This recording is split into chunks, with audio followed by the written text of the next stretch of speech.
What's going on, you gamers? Today we're going to be diving back into some Starfield, and this time I'm going to be going over my top 5 picks for some of the best unique weapons you can grab at almost any point in the game by going and purchasing from vendors. So if that interests you, then stay tuned. That's coming up next.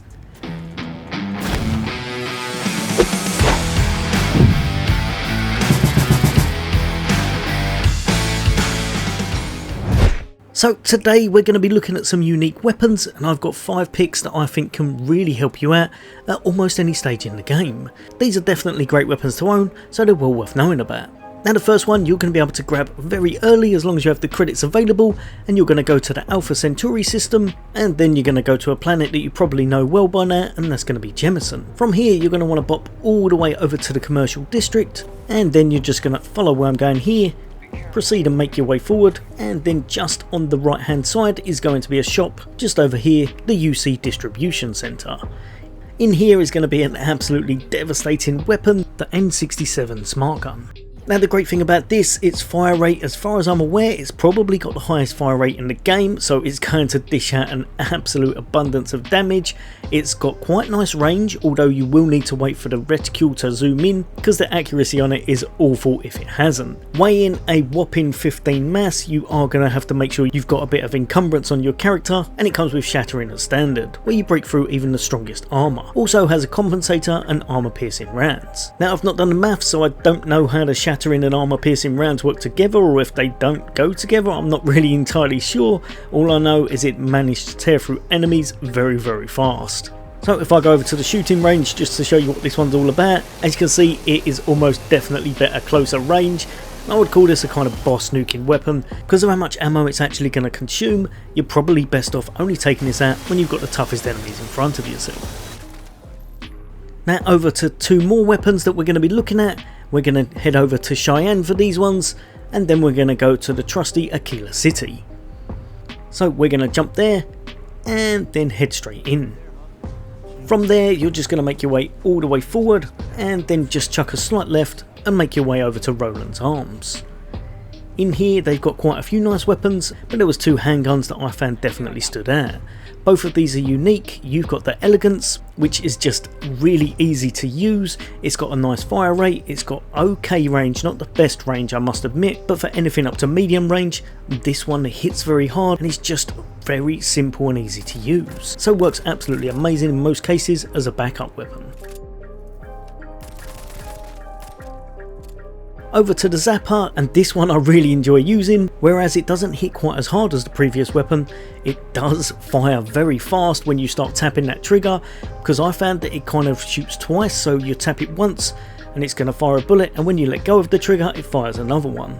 So if you're able to keep tapping away, you will have a crazy animation going, but you will also do a lot of damage. Cool thing about this as well, it comes with Tesla rounds. So sometimes they're going to emit electricity when they land, and they're going to damage and slow nearby targets. Because of the rate of fire, this happens very often, and it also comes with some really nice mods with its long barrel, compensator, larger magazine, higher powered and binary trigger.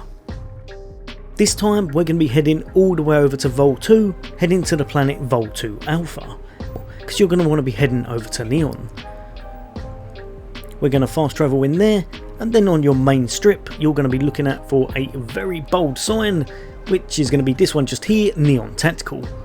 This guy again has a whole bunch of weapons, but one in particular definitely stands out in my books, the Boom Boom Unique Shotgun. Definitely not a weapon you want to be using completely close range in case you get hit by that explosive damage, but as long as you're using it at a little bit of a distance, around about medium range, this one works absolutely amazing. Its fire rate isn't too bad, it has a nice mag, and the main thing about it is it has actually got explosive rounds.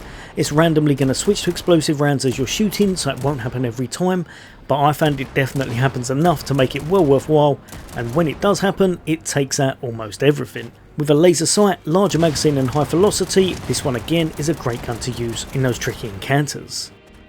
Now for our last weapons, we're going to be heading all the way over to Crix. For this, you're going to have to be a member of the Crimson Fleet, as this is going to kind of be their pirate station. You're going to want to travel inside and then head over to the quay.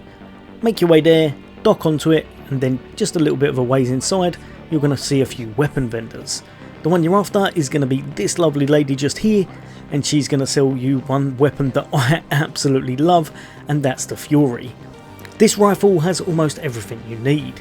It has very high fire rates, it has a really nice range on it, a lot better than I thought it would be, and the accuracy isn't too bad either. Not the highest accuracy, but with a gun kind of based off of an AK-47, you wouldn't expect it to be pinpoint at distance, but it's absolutely ideal for every other situation. Also, its trait Furious, each consecutive hit deals more damage. It comes with short barrel, laser sight, muzzle brake, drum magazine and high velocity, making it an absolute monster. You can use this in a lot of situations, and it's just a great weapon to go to whenever you want to mow down hordes of enemies. Right, that's my top 5 picks. Hopefully that's helped a few of you guys and girls out. If there's anything you think I've missed off, then leave it in the comments. As always, for all things gaming, take care. I'll see you on the next day.